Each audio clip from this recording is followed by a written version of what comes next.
இந்த யானை இது அமராவதி டேமுக்கு பேக் சைடில் தூவானம்ங்கிற ஒரு இடம். மழை வந்து மழையில் பெய்யும்போது அந்த நீரை பூராமல் அந்த வழியில் தான் வரும், தூவானத்து வழியில். கரெக்டாக தூவானத்து தண்ணி குடிக்க வரும்போது நடந்திருக்குது. அடிச்சிட்டான். அடித்த உடனே யானைகளை எப்பவுமே சும்மா வயிற்றுல அடிக்க மாட்டாங்க, நெத்தி இந்த மாதிரி கழுத்தில் தான் அடிப்பாங்க, இதில் தலையில் தான் அடிப்பாங்க. அங்கேயே விழுவும் யானை. அதற்கு தகுந்த மாதிரி கன் வச்சுருப்பாங்க. நீங்கள் சாதாரண கன்னெல்லாம் கிடையாது. அது வந்து ஒரு ஒற்றைக்குழல் துப்பாக்கி.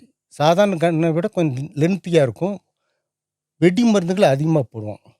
அதில் வந்து இரும்பு துண்டுகள் போட்டுருவான். பெரிய துண்டுகள் 2 3 போடுவான். அடிச்சிங்கன்னா அந்த யானை நகரவே நகராது, அதே ஸ்பாட்டில் விழுந்துடும். என்ன சார் சொல்கிறீங்க? அவ்வளோ பெரிய ஒரு யானை அந்த கன் மூலமாக சுடப்படக்கூடிய அங்கேயே விழுகக்கூடிய அளவு அந்த பவர்ஃபுல்லான ஒரு விஷயம்னு சொல்கிறீங்களா? பயங்கரமாக இருக்கும் அது. அது வந்து அதான் சொல்கிறேன், இந்த குழல் வந்து லென்த்தியாக இருக்கும்.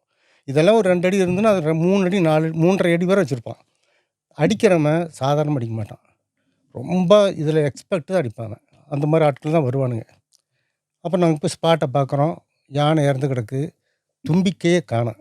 பாதியை வெட்டி இழுத்துட்டு போய் தந்தத்தை எடுக்கிறது இருக்கு இல்லைங்களா, அது அதை விட கொடூரம்.